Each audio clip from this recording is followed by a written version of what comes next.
So இன்னைக்கு வந்து யூஸ்வலாக நாங்கள் கூடும்போது லைஃப்ல நாங்கள் வயிற்று இந்த ஆப்ரேஷன் பண்ணிட்டோம், அது கிழிச்சிட்டோம், அது மாதிரி நம்மளை பற்றி பேசிட்டு இருக்கோம். ஆனால் இந்த முறை எனக்கு சந்தோஷமா இருக்கு. ஹாஸ்பிட்டலுடைய ஒரு இயக்குனராக சேர்மனா மற்ற டாக்டர்ஸ் பண்ண ரொம்ப நல்ல ஒர்க்கை வந்து உங்க எல்லாருக்கும் எடுத்து சொல்லிருக்கோம். ஒரு சிலருக்கு இந்த வாழ்க்கையில வாக்கும் பண்ண முடியாது, டாக்கும் பண்ண முடியாது. அந்த நிலைமையில இருந்தது தான் நம்மளுடைய கதாநாயகி. அதாவது ஒரு யாரும் கண்டுபிடிக்காத ஒரு மர்ம வியாதினால, some completely mysterious disease, nobody knew what the problem was.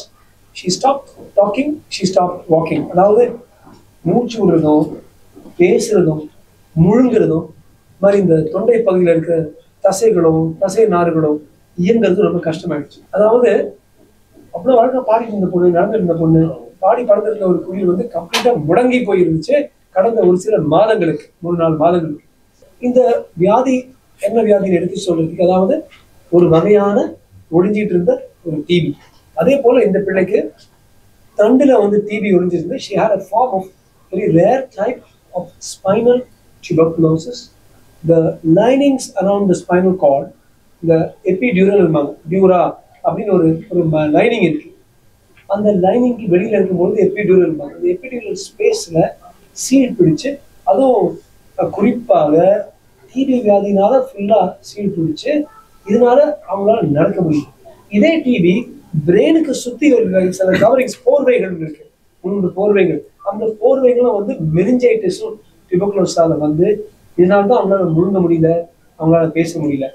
Very very daring ஆப்ரேஷன்ல doctor Aqeeb வந்து அந்த தண்டை ஃபுல்லா இருக்கிற ஒவ்வொரு இடத்துல ஜன்னல் மாதிரி பல இடங்கள்ல ஓப்பன் அவுட் பண்ணி, அதை வந்து டீகம்ப்ரெஸ் பண்ணி, ஸ்பைன் தண்டுக்கு சுத்தி இருந்த இந்த சீடெல்லாம் எடுத்து அந்த நேரத்துல ஓட்ட போட்டா அந்த ஸ்பைனல் கார்டு வீக் ஆயிடும். அப்புறம் நடந்த டொப்புன்னு அது வேற உடஞ்சிடும். அதனால in order not to destabilize the spine too much, what he has done is he has opened the dura in many places. ஒரு இடத்துல ஓப்பன் பண்ணி அது ஒரு டியூப் மாதிரி மேலே கீழே போட்டு கம்ப்ளீட்டா வாஷ் அவுட் பண்ணி கிளியர் பண்ணி அப்படி இருந்தோம். எதனால கண்டுபிடிக்க முடியல. அப்புறம் பிரெயின்குள்ள சில வென்ட்ரிகல்ஸ் இருக்கு, ஸ்பேசஸ். அந்த ஸ்பேசஸ்ல உள்ளார ஒரு டியூப் மாதிரி போட்டு அங்கிருந்து வெளியில பிரெயினுக்குள்ள இருக்கிற ஃப்ளூயிட இந்த பிள்ளைக்கு வெளியில எடுத்துட்டு இருந்தோம் ஐசியூல. அது ஒரு பெர்மனன்ட் டீகம்ப்ரெஷன். பிரெயின்ல இருந்து இருக்கிற நீர் வயிற்றுக்கு போறதுக்கு ஒரு ஷண்ட் செய்யறதுக்கு டாக்டர் அகீமும் டாக்டர் அனிருத்தும் பிளஸ் தண்டை சுத்தி இருந்த சீல் எல்லாத்தையும் எடுத்தார். பிளஸ் வயிற்றுல இருந்தது டிபின்னு கண்டுபிடிச்சாச்சு. டிபிக்கு ட்ரீட்மெண்ட் ஸ்டார்ட் பண்ணியாச்சு. டக்குன்னு இந்த பிள்ளை பார்த்தீங்கன்னா முதல் மூச்சு விட ஆரம்பிச்சிருச்சு, அப்புறம் முழுங்க ஆரம்பிச்சிருச்சு, பேச ஆரம்பிச்சிருச்சு, பாடவே ஆரம்பிச்சிருச்சு. நடக்காத பிள்ளை 3-4 மாசம் நடக்காத பிள்ளை நடக்க ஆரம்பிச்சிருச்சு. இந்த பொண்ணு வந்து 21st of last month வந்து டைஃபாய்டுக்குள்ள வராங்க.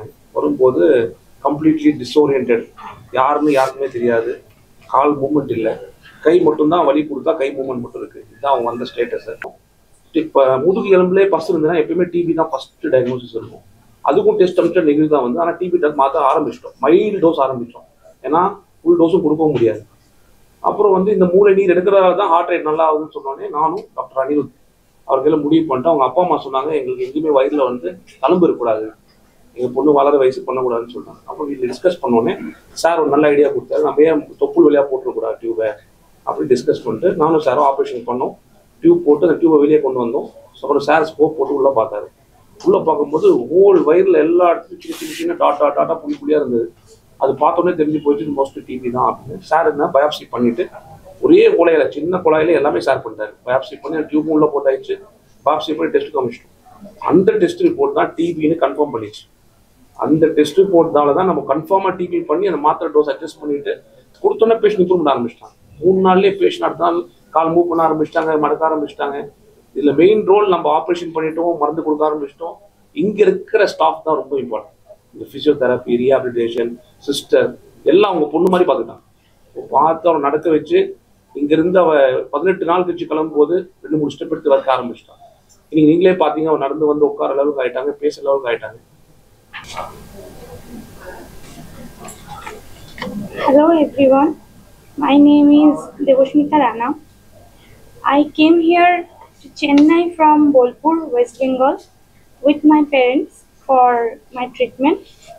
However, unexpectedly, I fainted 2 times on death. After my parents took me to Apollo Hospital and Rajiv Gandhi Hospital, where I was admitted for surgery. However, my father got in touch with Lifeline Hospital.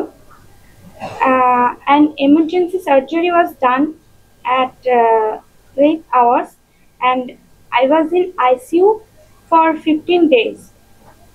I got discharged after 20 days. After 20 days, in a much filter condition. I would like to say thank you to doctors and the hospital. Thanks to all of you. আমি এলোমেলো বড্ড অগোছালো, এক মুহূর্ত ছাড়া তুমি নামে অন্ধকার। তুমি থেকো পাশে রাত দিন 12 মাসে, সঙ্গে নিয়ে খুশি এক আকাশ।